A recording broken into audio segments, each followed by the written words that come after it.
Bom dia, boa tarde ou boa noite para você que está assistindo, não importa o horário, mais um episódio do Relacionando, podcast que fala sobre gente, podcast que traz todas as nuances para tentar humanizar esse mundão corporativo cada vez mais. E a gente terminou uma fase completamente focada em saúde mental.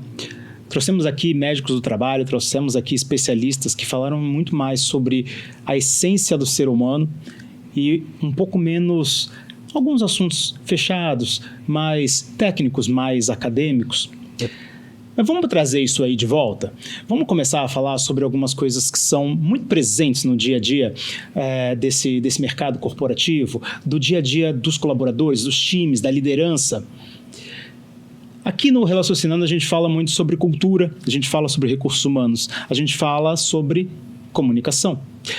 E hoje eu quero trazer esse tema, comunicação, e abrir ele, explorar ele. E eu não poderia ter outra ajuda melhor senão Eduardo Adas, que está aqui comigo hoje para a gente...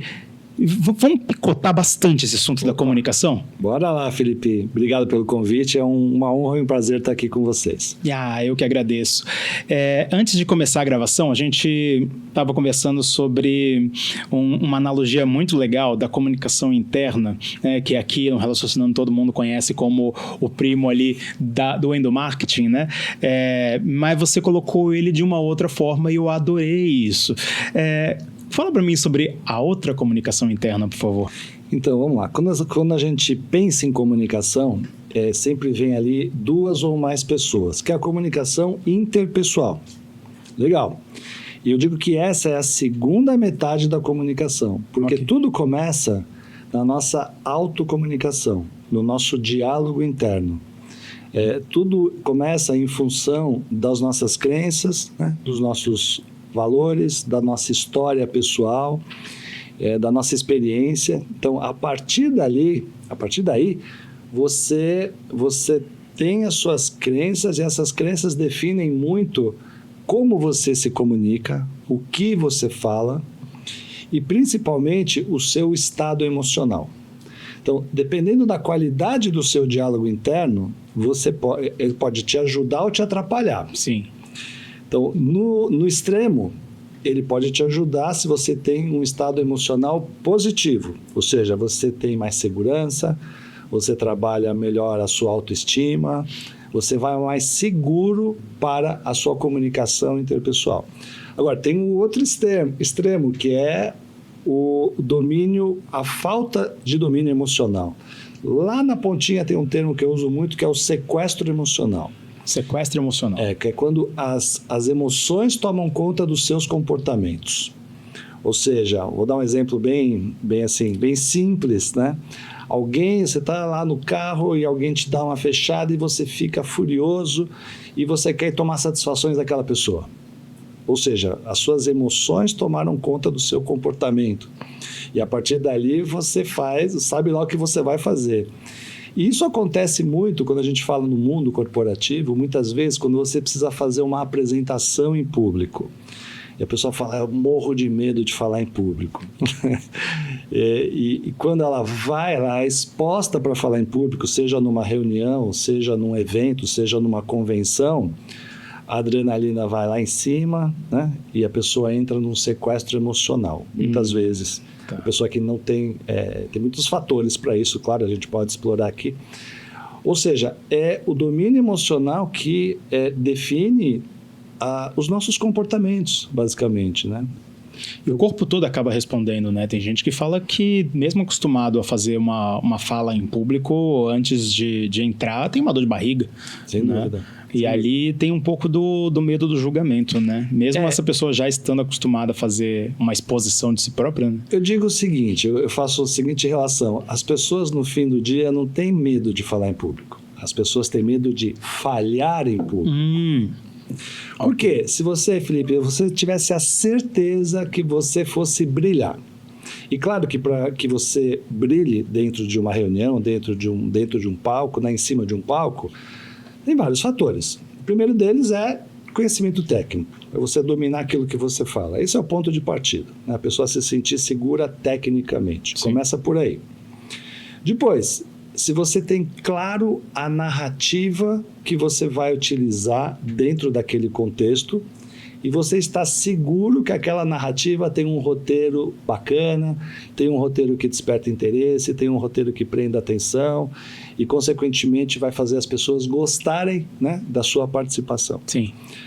O terceiro é, não nessa sequência, tudo, sim.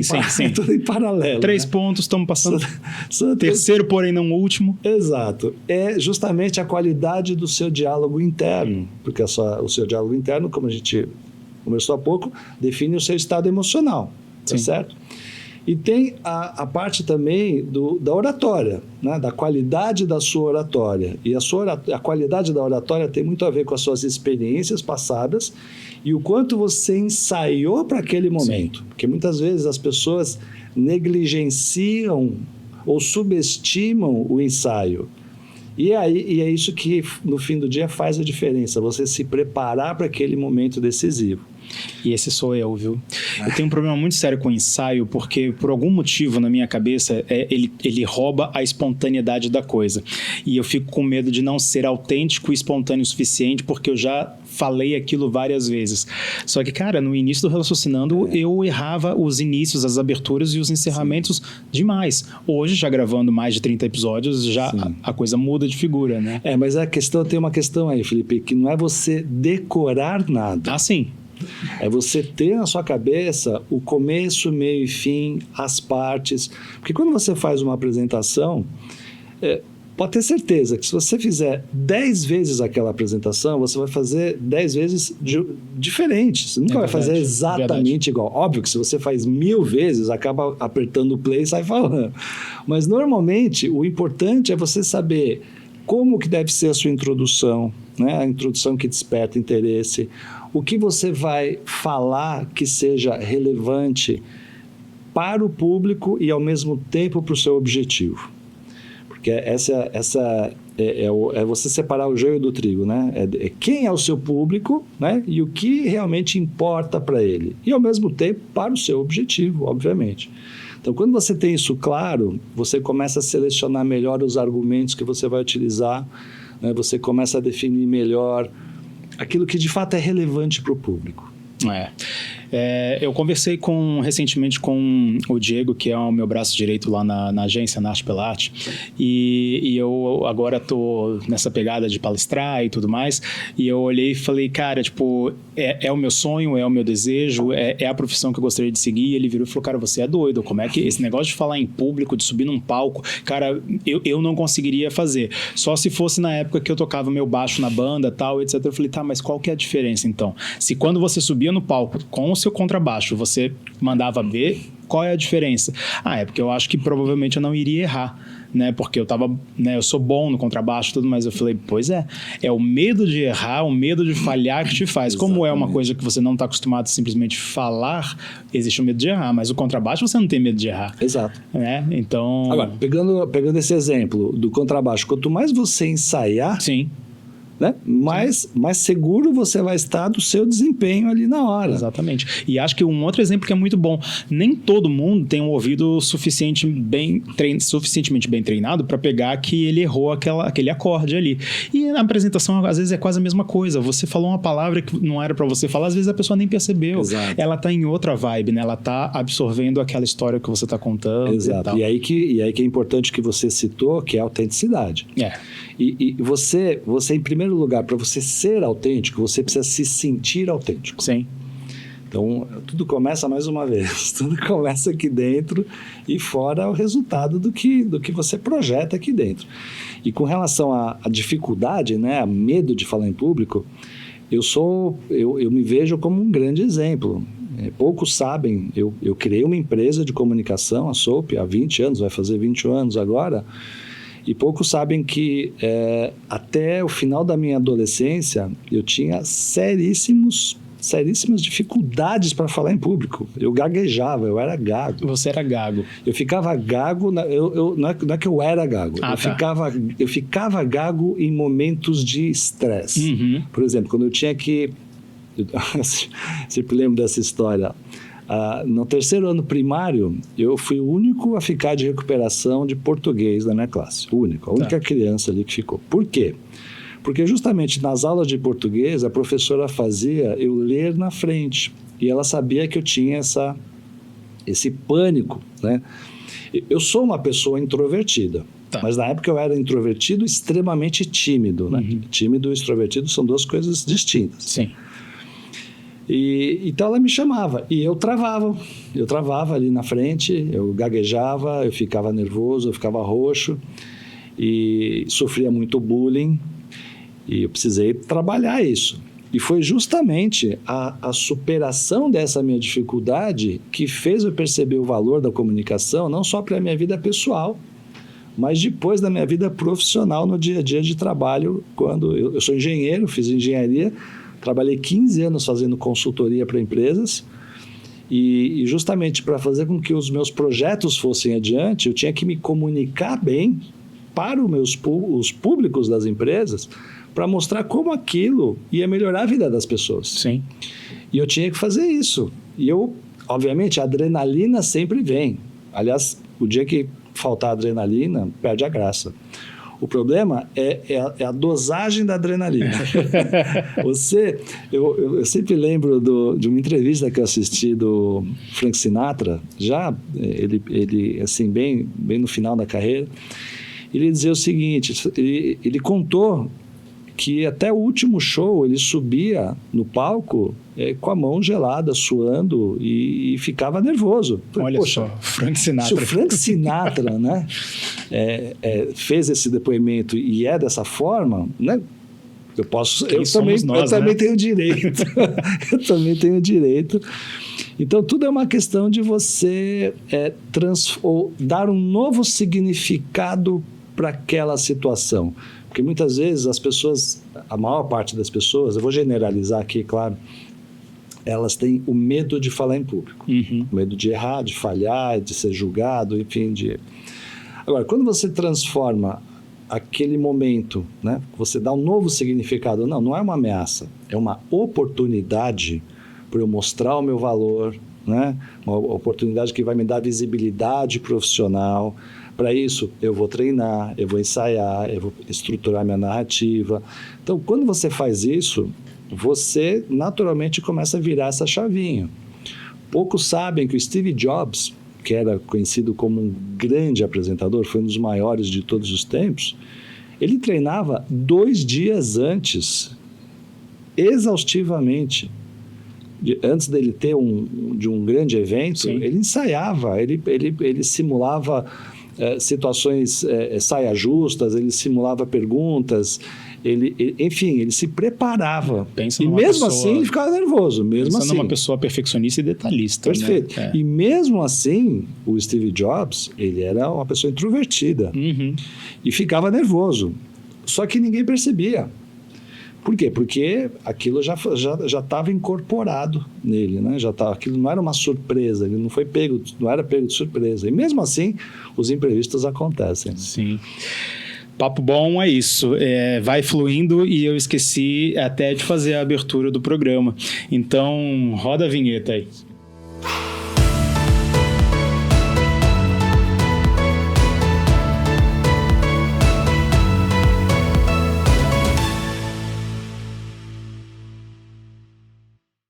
Meu nome é Felipe dos Santos, eu sou apresentador do Futuro Melhor podcast de comunicação interna, cultura, comportamento, recursos humanos, diversidade do Brasil.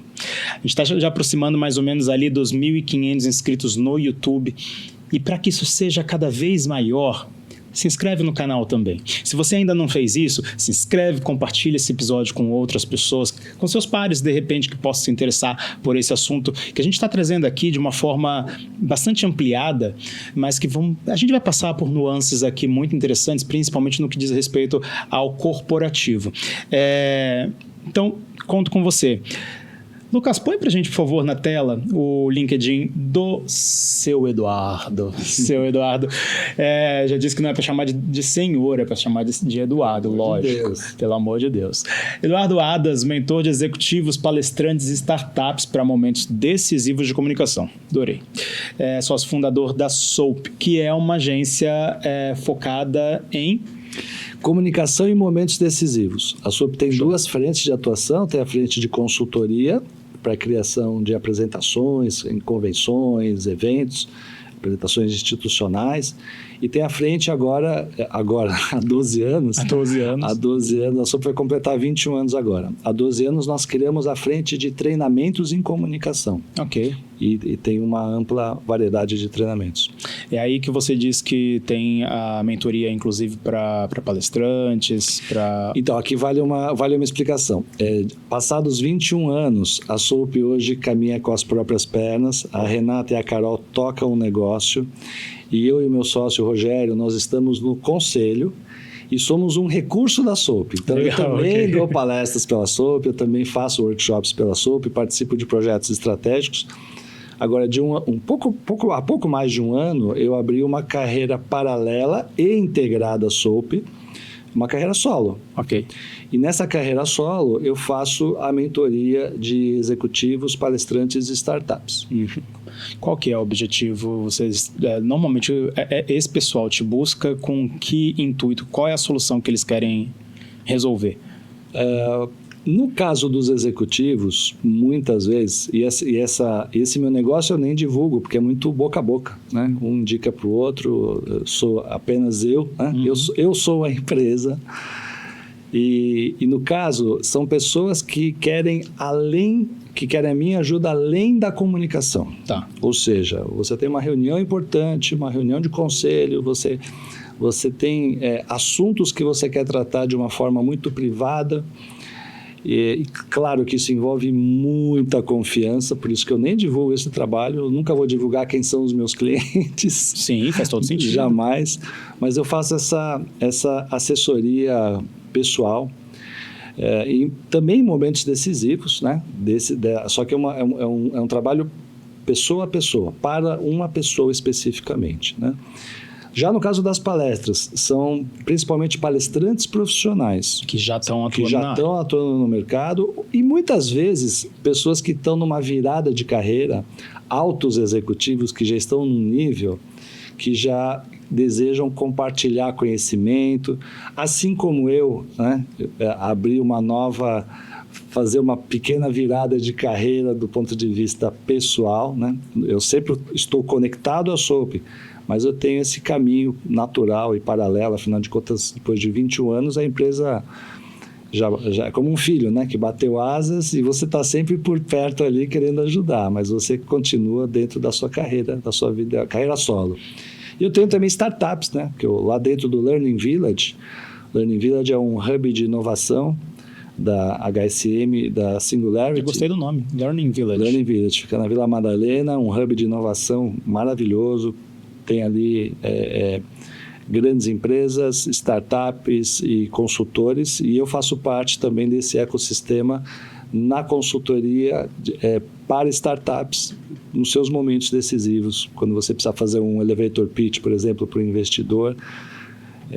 Enfim, esse é um dos mais corriqueiros. Né? A gente ouve falar de startup, ouve falar de hub, a gente já ouve falar do pitch de elevador. É verdade. Né? Mas, e claro que obviamente, essa minha carreira solo, como eu disse, é focado em pessoas, né? E startups, palestrantes, e sempre que há assim, alguma intersecção com a Soap, obviamente eu trago oportunidades, né? Porque quando você faz trabalhos... Eu trago também oportunidades, que a Soap faz muitas convenções, né? Apresentações em convenções também. Muito bem. A gente sabe que a comunicação, tem gente que diz que nasceu com o dom da comunicação, né? Tem gente que trabalhou muito para alcançar uma comunicação com um nível mais assertivo e tal. Mas você coloca isso como um elemento para a qualidade de vida. Sem dúvida. Né? Aonde que a comunicação traz esse benefício para essa qualidade de vida? Perfeito. Bom, você trouxe aqui, né? Muitas pessoas enxergam isso como um dom. Também é, em pouquíssimos casos. Porque, na verdade, a comunicação é uma capacidade, é uma competência que você desenvolve ao longo da sua vida. E aqui, né, eu sou, como eu te contei, o exemplo. Sim. Eu sou uma pessoa introvertida e sempre você, porém eu tinha uma timidez extrema, principalmente para falar em público. Sim. Hoje, falar em público virou um prazer na minha vida. Pelo contrário. Quando não fala, já começa a... exatamente, já perde, já assim, é aquela adrenalina boa, né? Aquela adrenalina de você, como eu te disse, eu mudei a chavinha. Hoje a minha chavinha é de oportunidade, é de networking, é de ajudar as pessoas a se comunicarem melhor, porque eu não tenho dúvida que a qualidade da nossa vida, eu até tenho essa frase que eu digo, virou um clichê para mim, a qualidade da nossa vida é a qualidade da nossa comunicação. Okay. Não tenho dúvida. E comunicação, mais uma vez, não só interpessoal, mas aquela sua autocomunicação, né, é onde tudo acontece. Ou seja, para você ser um bom comunicador interpessoal, você precisa trabalhar principalmente autoconhecimento. Você precisa se conhecer, você precisa saber quais são, principalmente as suas crenças limitantes. Por quê? Porque as crenças limitantes é que emperram, né, que empacam aí a nossa vida para evoluir. Então, quando você descobre, não, eu sou capaz, é possível, né, muitas pessoas conseguiram, por que eu não posso conseguir? Você precisa querer, né, e acreditar que você pode. Se você não quer ou não acredita, não vai para frente. Quando a gente fala de dentro do universo corporativo, nós temos empresas divididas em departamentos e aí nós temos também o bendito do departamento de comunicação, que faz talvez com que os outros departamentos tirem de si essa responsabilidade também de saber comunicar, né? Afinal de contas, tem um departamento só para isso, né? Tem uma história que é muito interessante de um cliente meu, que o departamento de compliance tem uma missão que eles buscam freneticamente, que é tentar colocar o conteúdo deles de uma forma que interesse, não só porque, de certa forma, é quase obrigatório que todos os colaboradores da empresa absorvam, mas que interesse absorver, né? E como são conteúdos densos, a gente às vezes está falando de lavagem de dinheiro, a gente está falando de lei anticorrupção, a gente está falando, né, de assuntos que você vai falar, poxa, é aquela página do jornal que ninguém abre, né? Por que aquelas pessoas vão querer entender esse material e absorver essas informações, né? E eu vejo muitas tentativas deles, às vezes até pelo caminho visual, para fazer, assim, vamos fazer ficar bonito aos olhos, né, para quem sabe. Mas acho que no fim das contas ainda é a forma como você chega para contar. Sim. Né? Aí eu vejo um problema, Felipe. Muitas vezes você faz uma apresentação dentro do mundo corporativo e aquela apresentação é a mesma para qualquer público. Sim. Não é possível. Não faz sentido. Por quê? Porque os públicos são diferentes, as necessidades são diferentes, as dores são diferentes, os desejos são diferentes, o conhecimento técnico é diferente. Então, você necessariamente precisa adequar a sua narrativa aos interesses daquele público. Uhum. Então, por mais difícil que seja o tema, ou por mais árido que seja o tema, quando você mostra como aquele tema impacta na vida daquele público, inevitavelmente ele passa a ser interessante. Sim. Tá certo? Então, como que eu posso melhorar a vida com aquilo que eu estou te mostrando aqui? Por mais árido que seja. Então, você precisa descobrir qual que é o benefício para o seu público-alvo. E, a partir dali, criar uma narrativa que interesse para aquele público. O que eu vejo aí é a pessoa criar, ou as pessoas criarem uma única narrativa para toda a empresa. Não, né? Os interesses são diferentes.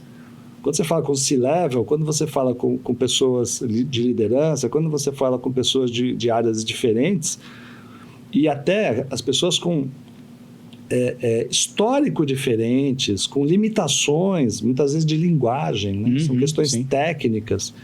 O que importa tecnicamente para um não necessariamente importa para o outro, tá certo? Então, a comunicação ela deveria levar em conta isso. Como que uma empresa poderia, de repente, preparar melhor essa estrutura para ser uma estrutura que saiba conversar entre si?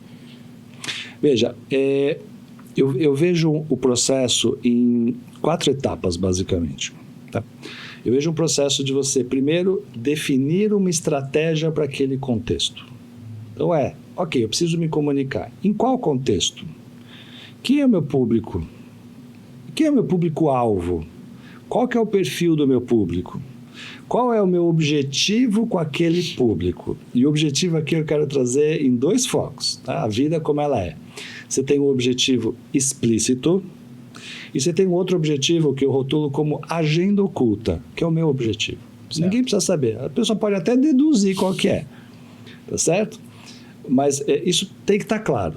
A partir desse raio-x de público e definição de objetivo, segunda etapa do processo. Eu sou engenheiro, né? Eu sempre penso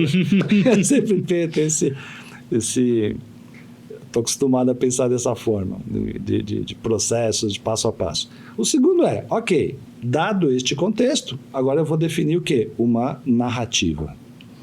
E essa narrativa, ela precisa despertar interesse, prender atenção, gerar entendimento, para você conseguir a adesão, o engajamento do público. Isso vale para qualquer contexto. Isso vale para o contexto de uma palestra, de uma apresentação, de um material escrito, em redes sociais, vale para qualquer coisa. Sim. E aí você precisa adequar a linguagem, você precisa adequar exemplos, você precisa colocar o boné do seu público-alvo e mostrar como que aquilo vai impactar na vida dele. Vamos para a terceira etapa. A terceira etapa é qual material de apoio que eu preciso. Esse material de apoio, naturalmente, obviamente, ele se materializa no visual, né? Seja no LinkedIn, né? Seja em redes sociais, interna, enfim. Então, isso é a parte da forma. Você tem a parte da estruturação do estratégia, conteúdo e forma. E a quarta e última etapa, quando for uma comunicação interpessoal, a preparação, né? O ensaio, a preparação, a simulação de eventuais perguntas que podem acontecer, ou seja, é o planejamento como um todo. E acho que, então, isso remete a gente a um episódio que nós tivemos aqui já, 2 episódios que nós já tivemos aqui falando sobre endomarketing e a necessidade de expor na mesa a quantidade tão pouca, tão pequena de vezes que esses departamentos buscam no departamento de endomarketing essa parceria, essa clareza de assim, beleza, eu quero aprender a falar com esse público, eu quero aprender a falar com a empresa, eu quero aprender a falar com as bases diferenciadas da empresa. A gente ainda vê as empresas ainda numa correria tão grande, né? E a única coisa que acontece é uma encomenda, né? Olha, eu preciso de uma campanha para falar com esse pessoal aqui, etc. E aí eu fiz essa pergunta para você justamente esperando conectar com isso. Porque se você é de qualquer departamento que seja da empresa e não sabe que o pessoal de endomarketing e o pessoal de comunicação interna, que são 2 coisas diferentes, estão ali justamente para pensar com você a forma de trazer o seu conteúdo assertivamente para cada um desses públicos, você está perdendo tempo. Você tem uma riqueza de conhecimento dentro da empresa. Né? E eu acrescento, né? Acrescentando, o endomarketing está focado na estratégia, ou deve estar focado na estratégia. Sim. E a parte da comunicação é a execução. Então, a comunicação precisa ter muito claro qual que é a estratégia. E não só faça isso e faça aquilo. Para que eu estou fazendo isso? Eu procuro sempre substituir a pergunta por quê. A pergunta por quê ela é muito inespecífica, né? Porque eu quero, porque eu acho que é certo, porque eu acho legal, porque eu acho bonito. Agora, quando você fala, para que eu vou fazer isso... Fica mais direcionado. Pronto, aí você obrigatoriamente direciona a resposta para uma explicação lógica, né? E isso é o que conecta, que conecta a execução com a estratégia. Sim. É isso que, na minha opinião, faz decolar aí, ou faz com que você implementar algo, você aumente as chances de sucesso na implementação de algo. Bacana. Nós temos um momento aqui que é o momento onboarding do podcast, que eu gosto de brincar, que é o crachá da firma. Eu quero tirar uma foto sua segurando a nossa plaquinha e essa foto vai virar um crachá e aí é um crachá que você vai poder levar para sua casa, ele é todo seu. Então eu peço para você segurar a nossa plaquinha, por favor. Vamos tirar uma foto sua. Beleza, muito obrigado. E enquanto a gente conversa, eu vou, por favor, colocando aqui a sua foto.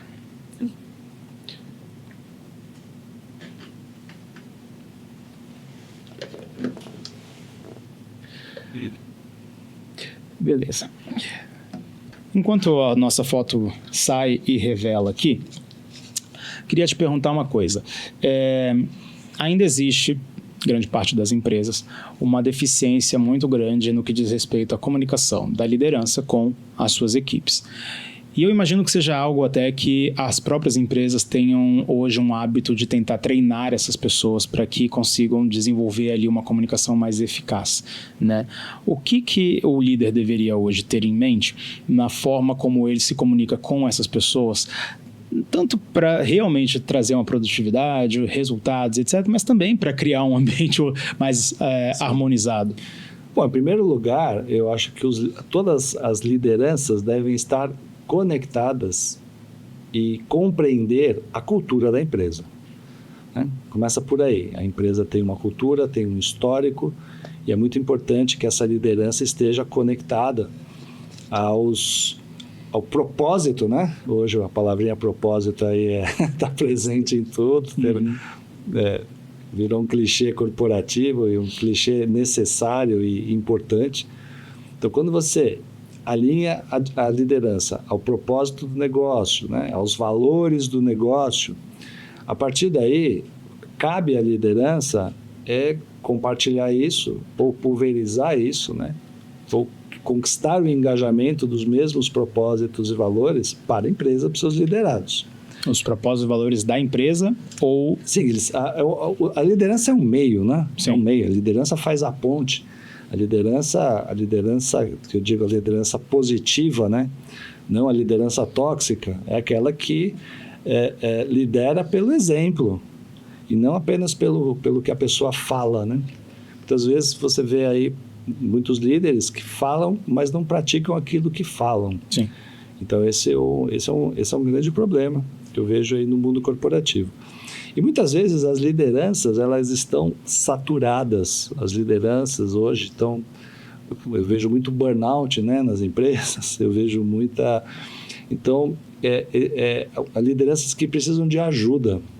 Eu até divulgar aqui um projeto pessoal que eu tenho com a Alessandra Demito, minha amiga psicóloga, que chama Mentes Saudáveis, Empresas Sustentáveis. Ok. Tá? Onde ela entra na primeira etapa, que é a parte justamente do diálogo interno, né? da saúde mental do líder, porque o líder só vai liderar de uma forma adequada se ele estiver equilibrado. Então, a saúde mental do líder é fundamental, é o ponto de partida para a boa relação com os liderados. Agora, é a saúde mental das lideranças, né? Em primeiro lugar, as lideranças precisam ter um ambiente saudável. Isso parte da pessoa, depois vai para os outros líderes e dos líderes para os liderados. É a partir daí que você... Tem até um termo que eu gosto muito, que é o walking the talk, né? Walk the talk. Walk the talk. Walking the talk é isso, é você justamente liderar pelo exemplo. Agora, pelo exemplo é você ter uma comunicação construtiva, uma comunicação eficaz, uma comunicação que não deixe margem de dúvida em relação ao que você quer, aos valores. Então, tudo isso é um trabalho complexo e fundamental para que o ambiente das empresas sejam sustentáveis e, consequentemente, produtivos. Isso tem toda a relação com o resultado do negócio. Sim. Não é só uma questão de você querer, né, por um desejo, não, é por uma necessidade. Você só consegue reter hoje pessoas, talentos, se as pessoas estão bem dentro do próprio ambiente. Não é mais, há muito tempo, aliás, não é mais só o lado financeiro que segura uma pessoa. É a pessoa perceber que ela vive num ambiente que é adequado e de acordo com os próprios valores da pessoa. E às vezes quem trabalha com clientes acaba percebendo isso antes do que um líder que trabalha com equipe, por exemplo, que é a necessidade da virada de chavinha para comunicar com cada uma daquelas pessoas, né?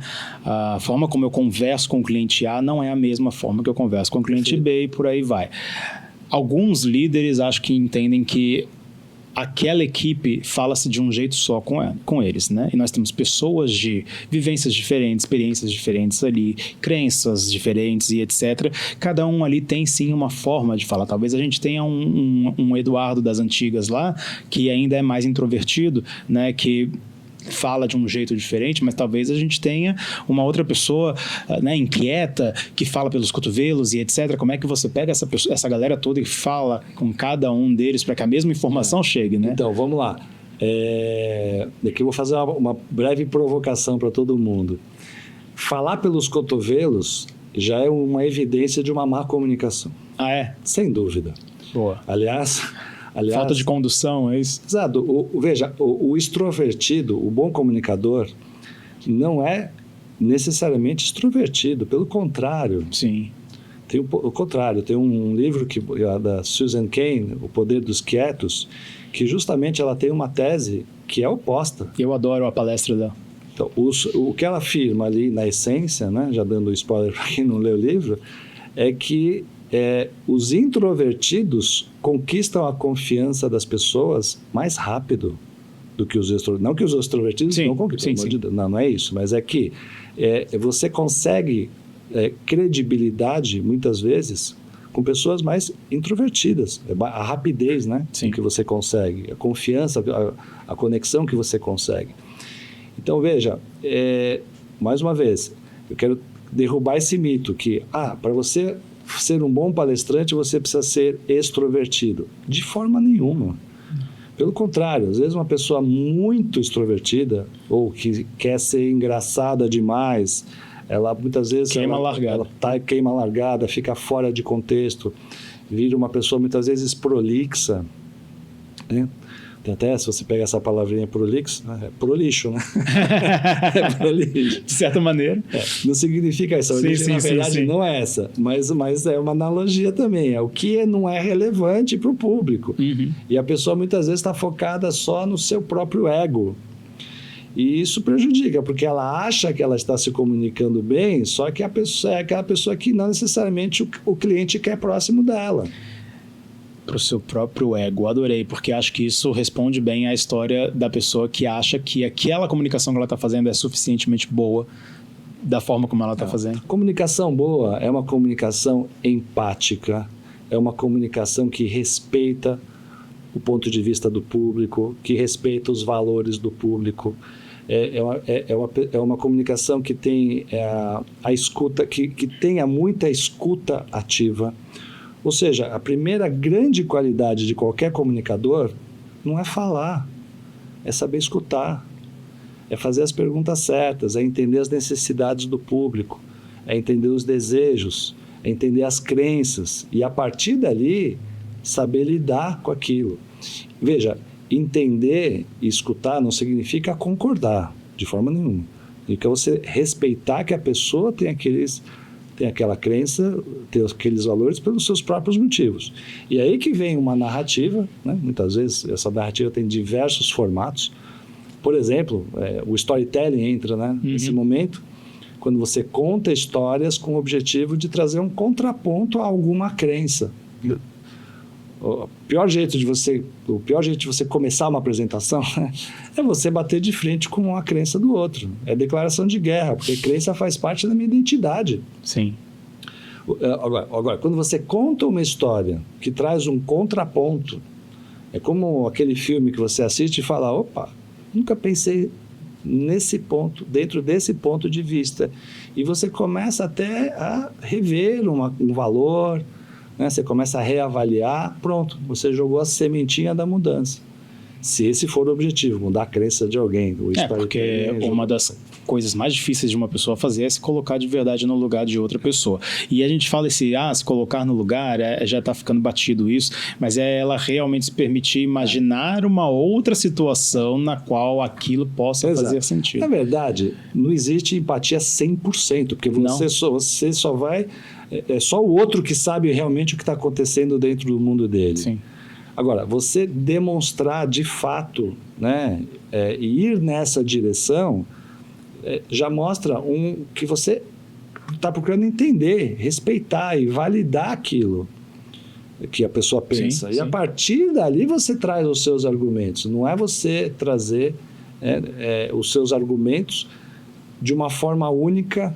Não, porque cada um cada um tem uma identidade, cada um tem os seus próprios objetivos, desejos, e isso muda tudo, ou deveria mudar tudo, na comunicação. Sim.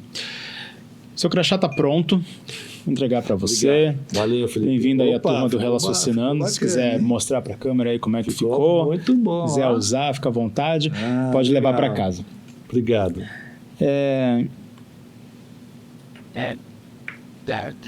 Quer tomar um café? Quero. Então vamos abrir um café Aceito. antes da gente... Aceito. Perfeito. Pode.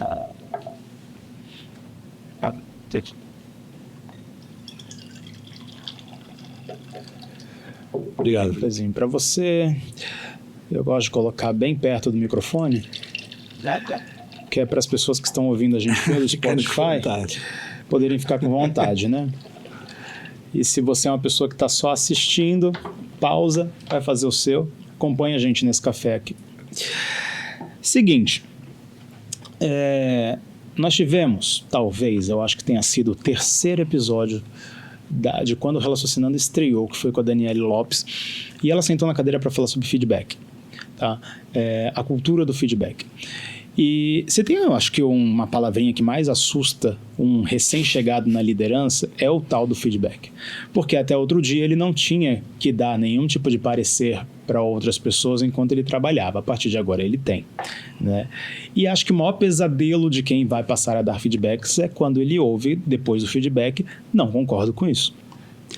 Como é que uma pessoa se prepara de forma, olhando para o caminho da comunicação, para ouvir um não, eu não acho que você está certo, no momento de realmente trabalhar um feedback e fazer com que aquela equipe realmente funcione dentro dos seus potenciais, das suas limitações e etc. Sim. Bom, em primeiro lugar, o feedback é um ponto de vista. E claro que quanto mais esse ponto de vista for sustentado por evidências, por fatos, maior é a dificuldade de quem está recebendo esse feedback discordar plenamente. Ok. Por quê? Porque a pessoa está embasada. Olha, a sua atitude, o seu comportamento, neste caso, me leva a concluir isso. Agora, veja, me leva a concluir, cada um tem a sua conclusão própria. Sim. E aí você tem que dar o direito de resposta para a pessoa que está recebendo o feedback. Eu entendo o seguinte, ninguém é dono da verdade. Ninguém é dono da verdade, até porque qual é a verdade, né?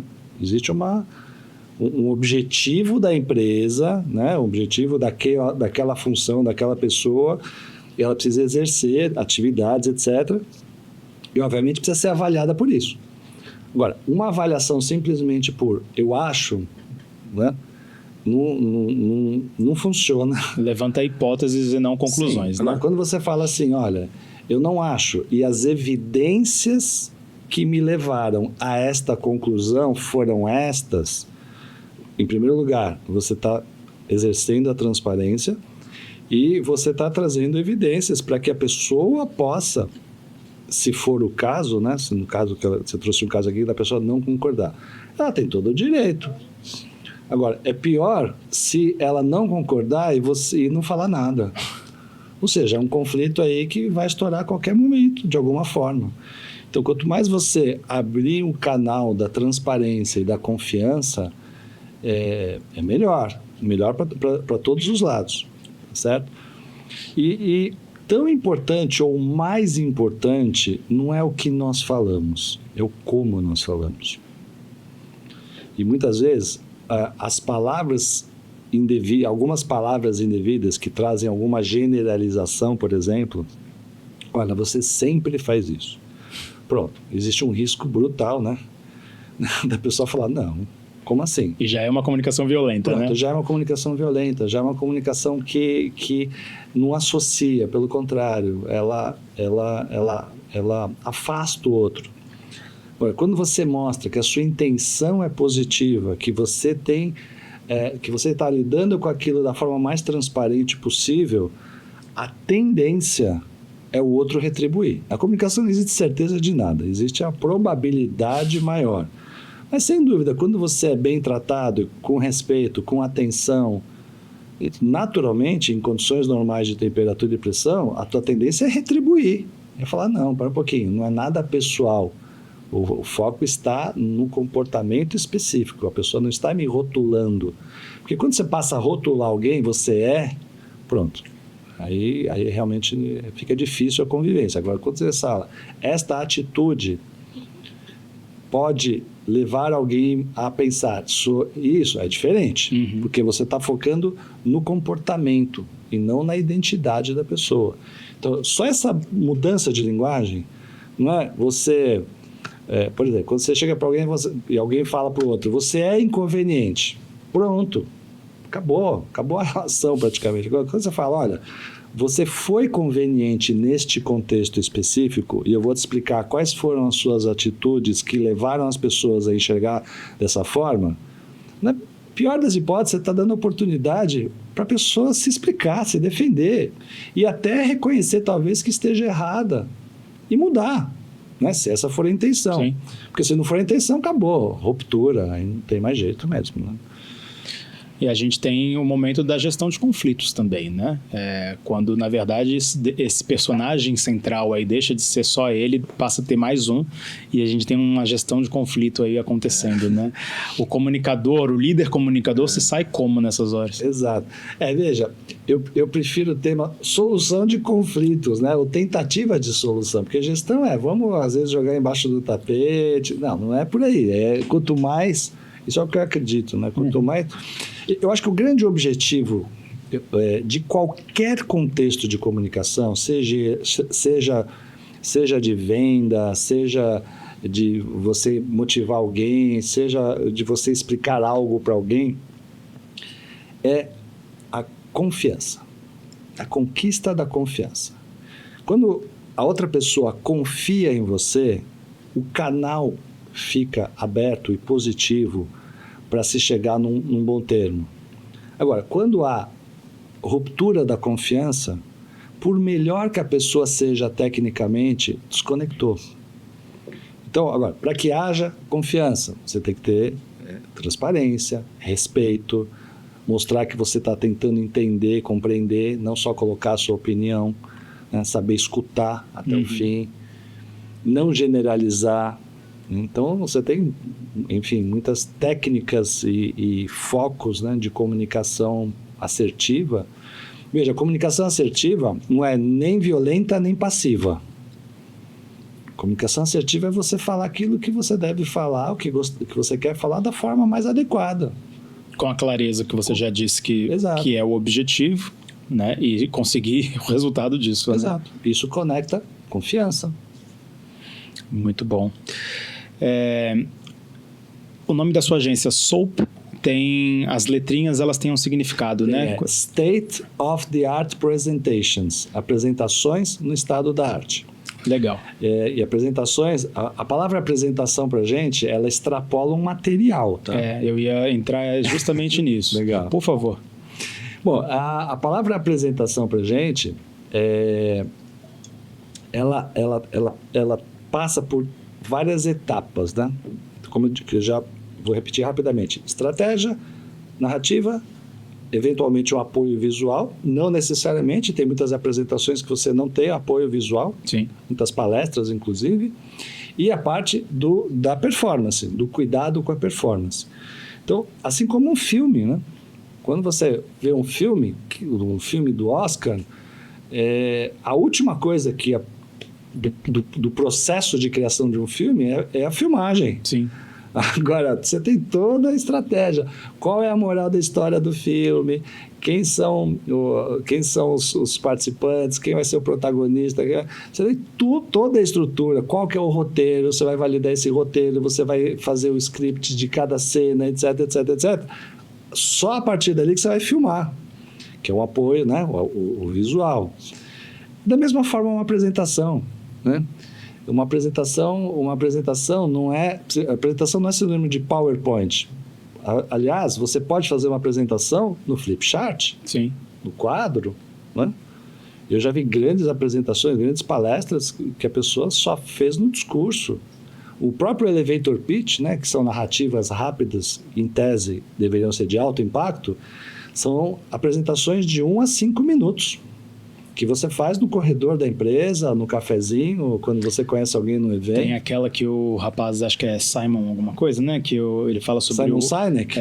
Que é só um quadro branco com um círculo, exato. Golden Circle, Golden né? Circle. Por quê, como e o quê? A palestra inteira E aqui. aí tem a tese, né? É um TED, é um TEDx, né? De 18 minutos, espetacular, inesquecível. Uhum. E é por aí. Então, é a eficácia da comunicação, né? Então, a palavra apresentação... Aliás, eu brinco lá dentro da empresa, eu falo assim, olha, se eu fosse... hoje, o P, eu mudaria para o presenter. State of the Art Presenter. Por quê? Porque o Estado, quem precisa brilhar, quem é o protagonista, é o apresentador. Verdade. Não adianta nada você ver uma apresentação maravilhosa e a performance foi ruim do apresentador. Legal, você vai divulgar a sopa. O pessoal fala, não foi você que fez isso, foi me dá o nome da agência, mas eu não quero te contratar. Não, o ideal é a pessoa ter uma performance, né, ótima, passando por essas etapas. Então, o grande, na verdade, o grande foco, né, o principal, é a pessoa, o protagonista, é o apresentador. É ele que conquista a confiança.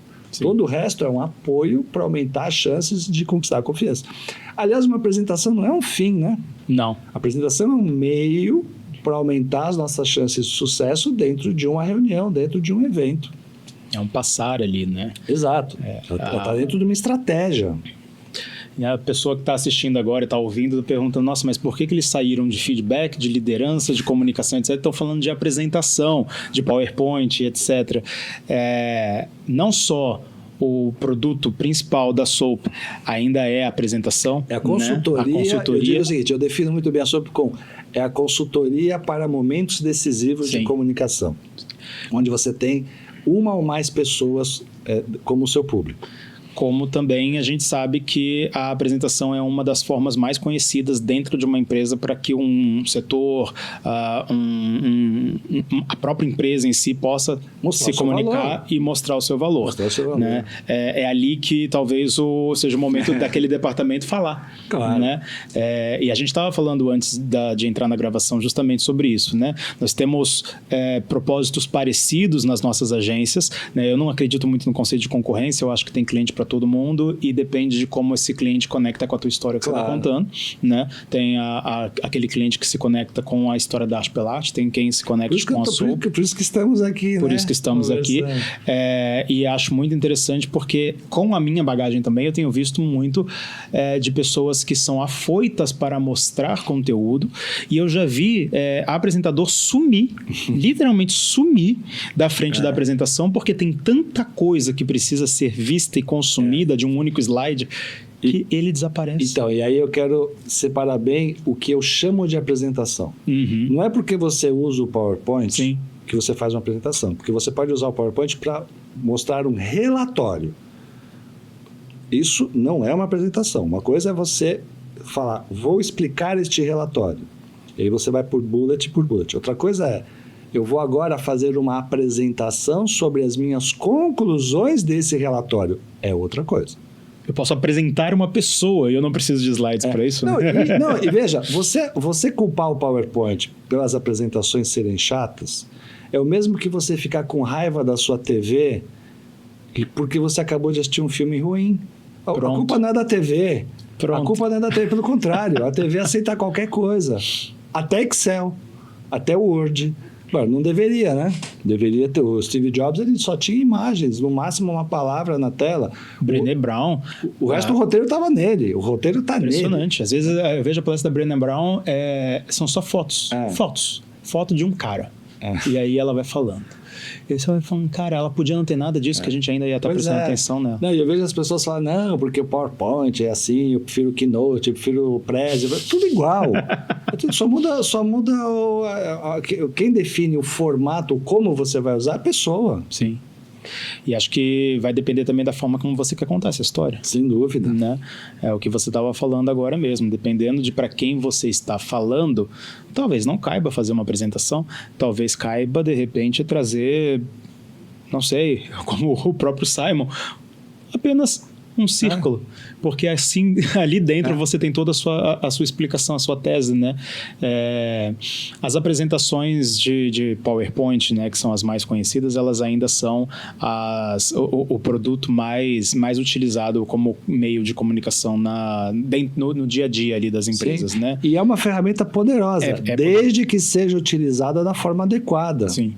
E não simplesmente como o retroprojetor de slides, você lembra? Que você tirava a xerox de uma página e ficava lendo a página? Não. Aí a credibilidade do apresentador vai embora.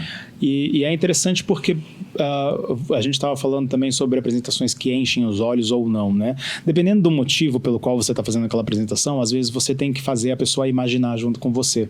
Nesse momento é um recurso muito bom para você, de repente, fazer algo que, né, transporte aquela pessoa para outro lugar. Às vezes essa pessoa precisa prestar atenção em você. Sim, veja, sempre existirão imagens. Ou ela é projetada ou ela é imaginada. Uhum. Simples assim. Perfeito. Tudo que nós falamos gera ou materializa uma imagem na mente de outras pessoas. Agora, quando você quer garantir que a mensagem enviada é igual à mensagem recebida, você coloca uma imagem na tela. Você está garantindo que aquela imagem é aquela que você quer mostrar e que você quer explicar. Agora, muitas vezes, quando você conta uma história para alguém, você quer que cada um imagine de uma forma. Por exemplo, tem contextos assim.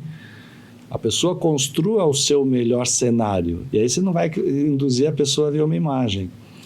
Mas sempre existirão imagens, seja na nossa imaginação, seja numa tela. Como é que você faz hoje para convencer um cliente disso hoje? Que chega querendo falar da forma mais batida, já que a gente conhece, que é aquela que você olha e fala, cara, mas isso não tem exatamente como funcionar. E você vai agora, vem cá, deixa eu sentar com você e te explicar exatamente o que a gente acredita aqui. 99% é problema de roteiro. Roteiro. Por quê? Porque, veja, as apresentações, como é que elas são normalmente? Eu. Quem somos, missão, visão, valores diferenciais, caso de sucesso. Ok. No fim das contas eu sou bom, eu sou bom, eu sou bom. É como alguém, quando quer conquistar uma pessoa, fala assim, eu sou interessante, eu sou bom papo, confia em mim, eu sou ótima companhia. Não, você precisa contar, criar uma narrativa onde a pessoa, o público vai deduzir as suas qualidades, não você ficar falando de si. Minhas credenciais, quem eu sou, etc. Não, óbvio que tem um momento certo de uma apresentação de você falar suas credenciais. Agora, você pega um banco gigante, o maior banco do Brasil. Faz sentido ele começar, olha, eu tenho milhares de agências, eu faturo tantos bilhões de dólares. Não, ele começa mostrando como que ele pode ser importante para melhorar a sua vida. E depois que ele fala o que ele faz. Sim. Se for o caso, né? Aí depois que ele vai lá na prateleira e fala, não, eu vou trazer aqui esse serviço, esse produto para a sua necessidade. Ou seja, o foco não deve ser eu. É como eu melhoro a sua vida. E foi isso que a gente aprendeu a duras penas aqui no Raciocinando, por exemplo. Lá no início, nos primeiros episódios, a gente ainda gastava bons minutos do início apresentando a si próprio, apresentando o convidado.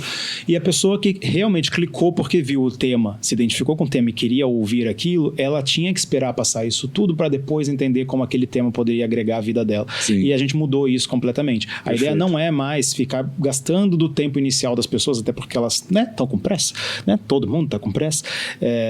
Já vamos direto ao ponto. Vamos.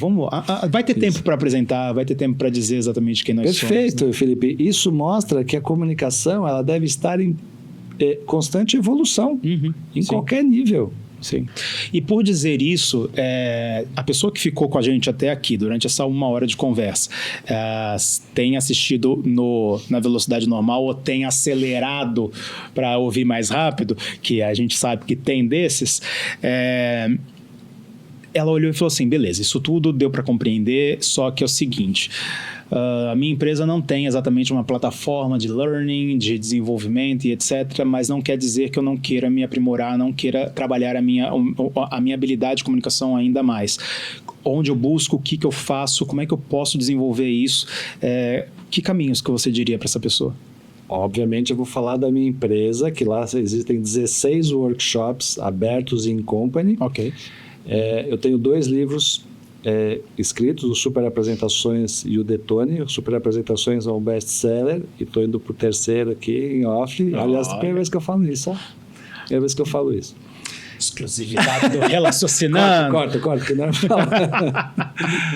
E o que eu recomendo também, que foi a minha base na comunicação, é a Sociedade Brasileira de Programação Neurolinguística. PNL. Que é do meu primo, Gilberto Cury, que foi um grande, né, que eu considero ele um grande padrinho aí com relação à minha transformação em comunicação. Lá na SBPNL, eu fiz do básico até o Master Practitioner. E eu mergulhei nesse tema. A comunicação, a PNL para comunicação interpessoal é sensacional. Olha só. Inclusive para autocomunicação também. Então, eu recomendo essa literatura. Teve um livro que mudou minha vida, o Crenças, do Robert Dilts, que fala também, que analisa quem nós somos a partir das nossas crenças limitantes. É um livro espetacular. Então, é mergulhar nesse tema, né? É você acreditar que você pode evoluir na comunicação e que isso vai melhorar a sua vida. Quando a pessoa enxerga isso, como aconteceu comigo, você abre as portas aí para evoluir. Muito bom. Seguinte, estamos então chegando no final do episódio. Eu tenho a minha câmera, mas você também tem a sua. Eu quero que você fique à vontade para aproveitar aquela câmera para dar qualquer recado final, promover as suas redes sociais, onde as pessoas te encontram, seus livros, seus cursos, fica à vontade. Tá, o meu livro, o próximo livro, eu ainda vou deixar um pouquinho de suspense. Sem problemas. Mas quem quiser me encontrar, no LinkedIn eu escrevo muitos posts, eu tenho inclusive um artigo mensal. E no próprio Instagram eu respondo a muitas perguntas que são feitas. E o meu desafio é responder perguntas em até 1 minuto e meio, da forma mais precisa possível. Então essas são as 2 redes que eu mais utilizo. Ok, muito bom. Conversamos hoje sobre comunicação e embora a gente tenha atravessado alguns pilares bem diferenciados no tema e a ideia é sempre a gente se aprofundar cada vez mais neles, a ideia de comunicar, o nome já diz, você não faz isso sozinho, ela está presente em todos os episódios que a gente conversou. Pode olhar. Vai voltando os episódios, você vai perceber que a comunicação ela está presente de alguma forma. Seja falando de saúde mental, seja falando sobre técnicas, seja de endomarketing, de networking, seja de feedback. Todos os episódios que nós trouxemos aqui, eles não aconteceriam se a pessoa não se comunicar. Então, para você que está achando que de repente não é para você, eu não tenho esse dom, eu não tenho essa habilidade, qualquer competência é trabalhada, qualquer competência é desenvolvida, qualquer competência é treinável. Então, olha para si mesmo, tenta entender aonde a comunicação pode levar você. Não importa se você é introvertido, se você é extrovertido demais ou fala pelos cotovelos, como a gente estava falando agora, mas se a gente quer construir esse mundo corporativo de forma mais humanizada, se a gente não aprender a se comunicar, se a gente não aprender a passar a mensagem da forma correta, o que vai adiantar? As redes sociais do Relaciocinando são @Relaciocinando_podcast no Instagram, Relaciocinando Podcast no YouTube. Se aparecer para você o que você quis dizer é relacionando, não deixa. Clique embaixo. Eu quero dizer relaciocinando. Vamos fazer com que o algoritmo do YouTube entenda cada vez mais que nós viemos para ficar. O projeto é sólido e ele existe. Ouça a gente também no Spotify e no Deezer. E eu agradeço pela sua participação. Obrigado para você. Obrigado, Eduardo, por estar com a gente. É um prazer. E até o próximo episódio. Até, um abraço.